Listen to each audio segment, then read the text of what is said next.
Prism. जब भी हमारे पास दो इस तरीके से सरफेसेस हों जिनके बीच में रिफ्रैक्शन होने वाला हो, वो दोनों सरफेस पैरेलल ना हो तो वो प्रिज्म हो जाता है।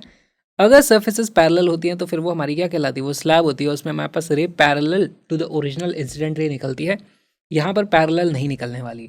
तो देखो यहाँ पर सबसे पहले तो प्रिज्म में एक दो चीज़ें डिफाइन करनी होती है। हम एक प्रिज्म का एंगल होता है, ए उसको बोला जाएगा, और प्रिज्म के लिए एक म्यू की वैल्यू होती है। ए को बोल दिया जाता है प्रिज्म एंगल, प्रिज्म एंगल। और यहाँ पर इसकी कुछ म्यू की वैल्यू होगी, रिफ्रैक्टिव इंडेक्स। अब यहाँ पर देखो हमारे पास कोई लाइट रे इस तरीके से मान लो आ रही है, यहाँ पर वो इंसिडेंट हो गई। तो एक बात बताओ, यहाँ पर एंगल ऑफ इंसिडेंस किस तरीके से देखा जाएगा? तो यहाँ पर हमें एक नॉर्मल बनाना होगा जिस पॉइंट पर ये टकराई है। तो ये हमने इस तरीके से नॉर्मल को ड्रॉ किया। एंगल ऑफ इंसिडेंस हमारे पास ये वाला हो जाता है, एंगल ऑफ इंसिडेंस आई के बराबर। ओके, अब एक बात बताओ, ये लाइट रे सीधी जाएगी, किस तरफ बेंड होने वाली है? हमें पता है यहाँ पर टूवर्ड्स द नॉर्मल इस तरीके से बेंड हो जाएगी, क्योंकि हमारा डेंसर मीडियम है। तो यहाँ पर हमारी लाइट एक्चुअली कुछ इस तरीके से बेंड होती भी है, ये ऐसे जाती है। एंगल ऑफ रिफ्रैक्शन कौन सा कहलाएगा? एंगल ऑफ रिफ्रैक्शन हो जाएगा ये वाला जो नॉर्मल के साथ होता है, और इसको मैं बोलूँगा अब की बार R1। ठीक है, क्यों R1 बोला, सिर्फ R क्यों नहीं बोला? क्योंकि एक और एंगल आने वाला है। यहाँ पे भी लाइट आगे जाके टकराएगी, जहाँ टकराएगी फिर यहाँ होगा रिफ्रैक्शन, और यहाँ पे मैं फिर से इस तरीके से एक नॉर्मल को ड्रॉ करना ही पड़ेगा इस तरीके से। ऑलराइट, अब ये जो एंगल है, ये मुझे नहीं पता इसकी वैल्यू कितनी है, डिपेंडिंग अपॉन ए कितना है, कुछ भी वैल्यू हो सकती है। तो इसको अभी के लिए हम बोल देंगे ये है भाई हमारे पास R2। अच्छा, अब यहाँ से लाइट कैसे जाएगी? यहाँ से भी स्ट्रेट सीधी वो बाहर जा सकती थी, नहीं जा सकती थी। यहाँ से अब अवे फ्रॉम द नॉर्मल इस तरीके से जाने वाली है। अच्छा, अब एंगल ऑफ क्या बोला जाएगा? इसको बोला जाता है इमर्जेंस, इमर्जिंग आउट। ये लाइट अब बाहर आ रही है तो इसको बोला जाता है इमर्जेंस का एंगल। हमारे पास इस तरीके से टर्मिनोलॉजी होने वाली है प्रिज्म में। कोई सा भी प्रिज्म आप ले लो। अब यहाँ पर हम दो जगह स्नेल्स लॉ लगा सकते हैं, और यहाँ पर हमारे पास R1 और R2 और A के बीच में भी एक रिलेशन आता है। तो इस चीज़ को देखने की कोशिश करते हैं। लेट्स से ये वाला मेरे पास R1 है, यहाँ पर ये वाला R2 है। ऑलराइट, इस एंगल को बताओ मैं क्या बोल सकता हूँ? देखो मेरे पास टोटल एंगल कितना था, ये 90 डिग्री। अगर ये R2 है तो क्या मैं इसको बोल सकता हूँ this angle is 90 minus R2? Correct. Similarly यहाँ पर ये वाला जो एंगल है इसको मैं क्या बोल सकता हूँ? देखो मेरे पास ये जो टोटल एंगल था ये था 90 डिग्री के बराबर। अगर ये एंगल R1 है तो ये बचा हुआ मेरे पास आ जाता है 90 minus R1, this will be 90 minus R1। अब यहाँ पर देखो एक ट्राइंगल हमें दिखाई देता है इस तरीके से। इस ट्राइंगल के तीनों एंगल का सम कितना होना चाहिए? 180 डिग्री के बराबर। तो यहाँ पर हमारे पास वैल्यू आ जाती है A plus 90 minus R1 plus हम करेंगे यहाँ पर 90 माइनस R2। इसकी वैल्यू होनी चाहिए 180 के बराबर। क्या आप लोगों को यहाँ से दिख रहा है? ये 90 90 180 मिलकर इसको काट देते हैं, हमारे पास आ जाता है A is equal to R1 plus R2। अब इसमें अभी तक तो मैंने ना इंसिडेंट रे का क्या एंगल है उसका इस्तेमाल किया है, ना ही इसके म्यू का इस्तेमाल किया है। ये प्योरली ज्योमेट्री से आता है। तो ये जो इक्वेशन है ये हमारी हमेशा वैलिड रहेगी, किसी भी तरीके का कोई सा भी प्रिज्म हो। बस उसमें एक चीज़ देख लेना कि एंगल यहाँ पर इस तरीके से ही होना चाहिए ना, कि R1 और R2 दोनों इस तरफ हम नाप रहे हैं, ऐसा ना हो कि R2 को हम इस तरफ नाप रहे हैं। कई बार वैसे केस आ जाते हैं, बहुत ही रेयरली, 99% तो यही चीज़ हमारे पास काम आने वाली है। ठीक, अब इसके बाद हम देखना चाहते हैं एंगल ऑफ डेविएशन कितना है। ठीक, तो देखो एक बात बताओ, मेरे पास डेविएशन एंगल किसे बोला जाएगा? लाइट हमारी यहाँ से जा रही थी इस तरीके से, जाती वो ऐसे, लेकिन अब वो जा रही है किस तरफ? इस तरफ वो जा रही है, यहाँ पर ऐसे जा रही है। हमारे पास एंगल ऑफ डेविएशन कौन सा है? This will be the angle of deviation. हमें ये चीज़ समझ में आनी चाहिए। तो इस प्रिज्म एंगल को हम थोड़ा ऊपर कर देते हैं। यहाँ से ये इस तरीके से जा रही है, जा रही है, जा रही है। हमारे पास यहाँ से मैं देखूंगा तो this angle is angle of deviation. इस एंगल ऑफ डेविएशन को भी मुझे पता करना है, तो इसको मैं कैसे पता कर सकता हूँ? बहुत ही सिंपल है। देखो डेविएशन जो टोटल होगा उसको मैं बोल देता हूँ भाई Δ1 प्लस Δ2 के बराबर है। Δ1 क्या हो गया? देखो जब यहाँ रिफ्रैक्शन हुआ तो हमारे पास यहाँ पे कुछ डेल्टा है इस तरीके से, दिस इज Δ1। पहले रिफ्रैक्शन पे कितना डेविएशन हुआ है?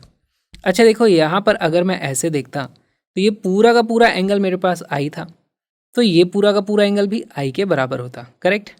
ये वाला मेरे पास जो आ चुका है वो R1 आ चुका है।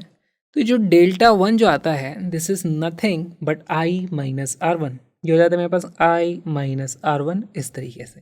प्लस अब हमें देखना है डेविएशन एट पॉइंट टू कितना है, यहाँ पर डेविएशन कितना हुआ है। तो देखो लाइट रे ऐसे जा रही थी, ऐसे जाना था उसको, मुड़ गई वो इस तरीके से, तो कुछ एंगल हमारे पास यहाँ पर डेविएशन तो हुआ है। अब इस डेविएशन के एंगल को क्या मैं बोल सकता हूँ वही एंगल ये वाला एंगल के भी बराबर होगा, है ना। ये दोनों तो हमारे पास इस तरीके से लाइंस हैं, तो ये एंगल जो है वही एंगल हमारे पास यहाँ जाता है। मुझे ये वाला एंगल पता करना है। अच्छा एक बात बताओ, ये टोटल एंगल ई के बराबर था तो ये वाला टोटल एंगल भी ई के बराबर रहा होगा, और अगर ये एंगल ई के बराबर रहा है, ये वाला एंगल अगर R2 है, तो यहाँ पर ये जो डेल्टा टू की वैल्यू है वो आ जाती है हमारे पास E माइनस R2 इस तरीके से। तो ये जो डेविएशन की वैल्यू आती है I plus E minus R1 plus R2, और R1 प्लस R2 की वैल्यू कितनी थी, A के बराबर, प्रिज्म एंगल के बराबर।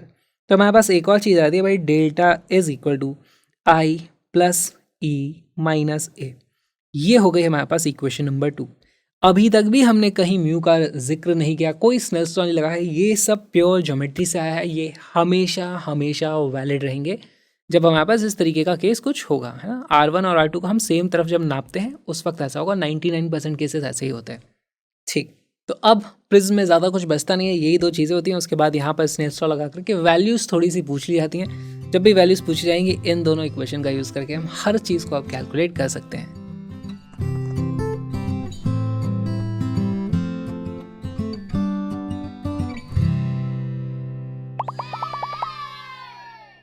The refractive index of the material of prism is √2, बहुत बार रिपीट हुआ है question. And the angle of the prism is 30 degree. देखो जो जो चीज़ें देती जाते हैं उसको लिखते जाएंगे। ए की जो वैल्यू है वो 30 डिग्री दी हुई है हमें एन या फिर म्यू जो भी आप लिखना चाहो रिफ्रैक्टिव इंडेक्स, उसकी वैल्यू √2 के बराबर है। और अगर आप प्रिज्म ड्रॉ करना चाहते हो तो 30 डिग्री के आसपास किस तरीके से एंगल होता है उसको लिख भी लेना। यहाँ पर ये एंगल हमें 30 डिग्री दिया हुआ है। अब देखो 30 डिग्री दिया हुआ है, अच्छे रे डायग्राम बनाओगे तो जल्दी सॉल्व कर पाओगे। 30 डिग्री दिया है तो इस तरीके से इक्विलेटरल ट्रायंगल मत बनाना, ये 60 डिग्री हो जाता है अपना। तो अप्रॉक्सीमेटली 30 डिग्री कुछ इस तरीके का दिखाई देगा, ठीक है। One of the two refracting surfaces of the prism is made a mirror inwards bye silver coating. तो हमने क्या कर दिया भाई, यहाँ पर हमने कुछ सिल्वर कोटिंग इस तरीके से कर दिया है। All right, no problem.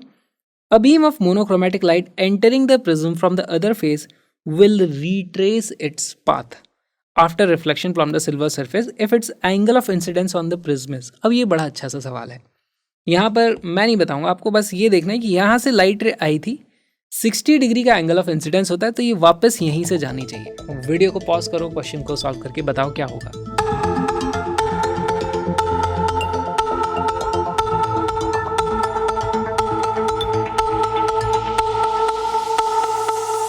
इसका करेक्ट आंसर है 45 डिग्री। कैसे होगा देखते हैं। देखो हमारे पास लाइट रे कहीं, पहले बात तो समझो, यहाँ से इंसिडेंट होगी तो अब वो सीधी तो जाने से रही, अब वो थोड़ा सा इस तरफ डेविएट होती है। अच्छा ऐसे जा रही है, ऐसे जा रही है, रीट्रेस करवाना है पाथ। अगर ये यहाँ से कहीं भी और जाएगी तो फिर वो रीट्रेस नहीं हो सकता। तो रीट्रेसिंग का एक ही ऑप्शन बचता है भाई, आप यहाँ से ऐसे जाओ और फिर यहाँ पर 90 डिग्री से इसको स्ट्राइक करोगे तो वापस वो सीधे के सीधे वापस ऐसे आएगी, फिर यहाँ से फिर इस तरीके से आएगी। तो हमारी कंडीशन क्या हो जाती है, हमारी कंडीशन ये हो जाती है कि भाई यहाँ पर जो लाइट रे आई थी वो 90 डिग्री पर इससे होनी चाहिए, ठीक। तो ये यहाँ से, अब देखो इस पॉइंट पर हमारे पास कुछ ऐसे नॉर्मल रहेगा, तो ये लाइट रे यहाँ से ऐसे आई होगी, करेक्ट, यहाँ से ऐसे गई होगी, ऐसे जाएगी, फिर उसके बाद टकरा करके वापस आएगी, इस तरीके से अपने पाथ को रिट्रेस कर लेगी। बहुत ही सिंपल। इसमें हमें म्यू की वैल्यू कुछ दे रखी है, हमसे पूछा है एंगल ऑफ इंसिडेंस कितना रहेगा। अगर मुझे एंगल ऑफ इंसिडेंस पता करना है तो उसके लिए मुझे ये आर की वैल्यू पता करनी पड़ेगी। क्या मैं आर की वैल्यू पता कर सकता हूँ? यस, बहुत ही आसान है। देखो ये 90 डिग्री रहा, ये 30 डिग्री रहा, तो ये वाला एंगल बताओ ना कितना होगा। हमें पता चल जाता है तुरंत, फटाक से पता चलता है भाई ये वाला जो एंगल है ये 60 डिग्री का होना चाहिए, क्योंकि एक ट्राइंगल के अंदर तीनों एंगल का सम तो 180 होता है। और जैसे ही पता चल गया ये वैल्यू 60 डिग्री है तो उससे पता चल जाता है आर की वैल्यू 30 डिग्री रहने वाली है, ठीक। अब आर की वैल्यू 30 डिग्री रहने वाली है तो यहाँ पर हम लगा देंगे स्नेल्स लॉ। स्नेल्स लॉ कैसे लगाएंगे, 1 × sin i is equal to √2 × sin of 30 degree. Values रखो तो यहाँ पे आ जाता है sin i is equal to √2। sin 30 की वैल्यू कितनी होती है, 1/2 के बराबर, ये आ जाता है 1/√2। यानी कि आई की जो वैल्यू है ज़रूर 45 डिग्री रही होगी और B becomes a correct answer. इतना अच्छा सिंपल प्यारा सा ये सवाल था प्रिज्म का और रिफ्लेक्शन भी इसमें इंक्लूडेड है। ये जो छोटा सा वीडियो आपने देखा एक छोटा सा पार्ट है प्यारे से सुंदर से कलरफुल से क्रैश कोर्स का, जिसमें 11th और 12th के सारे टॉपिक्स को कलरफुल ग्राफिक्स के साथ हमने कवर किया है ताकि आपको अच्छे से विजुलाइज हो जाए, और हर तरीके के PYQs को इंक्लूड कर लिया ताकि आपकी ज़बरदस्त प्रैक्टिस भी हो जाए। तो स्ट्रक्चर्ड तरीके से पूरा कोर्स देखने के लिए आ जाओ, link is in the description, वहीं आपको मिल जाएंगी कलरफुल PDFs भी। तो मिलते हैं फुल कोर्स में।